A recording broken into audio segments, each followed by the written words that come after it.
विचित्र प्राणी है।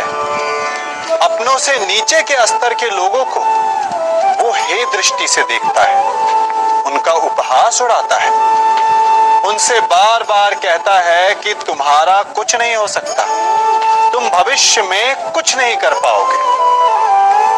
जब मनुष्य के पास धन, संपत्ति, मान होता है तो वो दूसरों का आदर नहीं करता, परंतु वो एक बात भूल जाता है कि उससे भी अधिक शक्तिशाली कोई अस्तित्व में है, और वो है समय। काल काल अपना चक्र कब बदलेगा ये कोई नहीं जानता। समय अपनी करवट कब लेगा ये कोई नहीं जानता। कोयला भी समय के साथ साथ हीरे में परिवर्तित, किसी का भी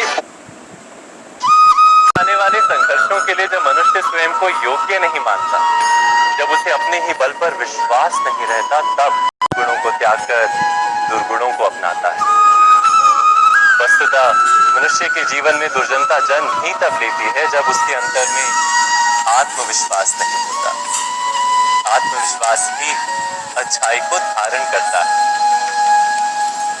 ये आत्मविश्वास है क्या?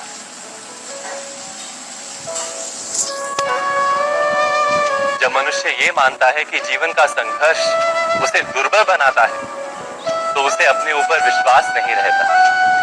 वो संघर्ष के पार जाने के बदले संघर्ष से छूटने के उपाय ढूंढने लगता है। किंतु जब वो ये समझता है कि ये संघर्ष उसे अधिक शक्तिशाली बनाते हैं, ठीक जैसे व्यायाम करने से देह की शक्ति बढ़ती है, तो प्रत्येक संघर्ष के साथ उसका उत्साह बढ़ता है। अर्थात आत्मविश्वास और कुछ भी नहीं, मन की स्थिति, जीवन को देखने का दृष्टिकोण मात्र है। और जीवन का दृष्टिकोण तो मनुष्य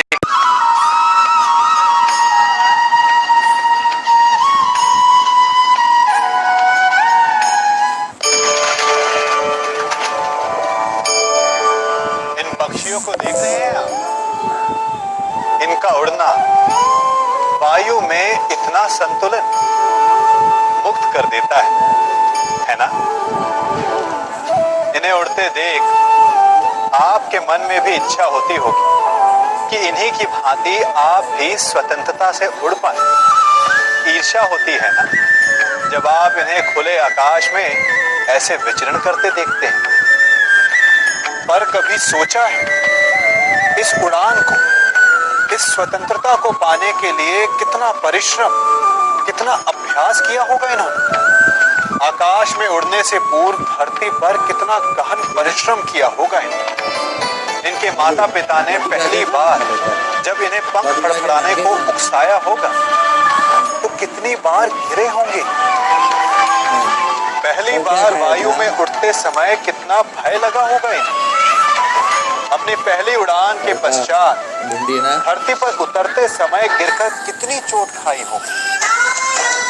इस उड़ान का, इस स्वतंत्रता का ये मूल है।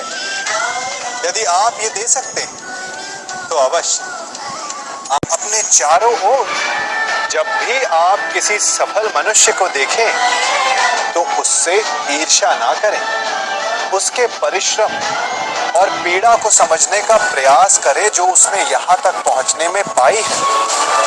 प्रेरणा लें, प्रयास करें और स्वयं भी सफल हो जाएं।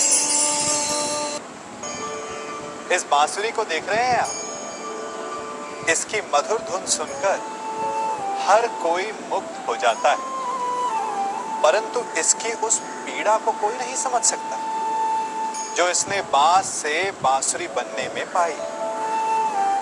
पीड़ा सहकर ही इसमें से सुर निकलते हैं जो मन को शांति देते हैं। इसी प्रकार पत्थर से प्रतिमा को देव रूप बनने में छेनी और हथौड़ी की मार सहनी पड़ती है, तभी उसकी पूजा होती है।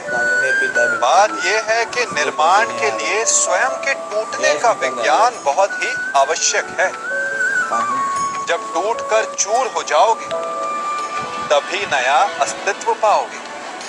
अर्थात शक्ति पाने से पूर्व पीड़ा का भोग करना आवश्यक है। यदि पीड़ा से भागोगे तो शक्ति नहीं पाओगे। अभी आप पर निर्भर करता है कि आपको बांस बनकर रहना है या बांसुरी, पत्थर बनकर रहना है या प्रतिमा के रूप में सजना है।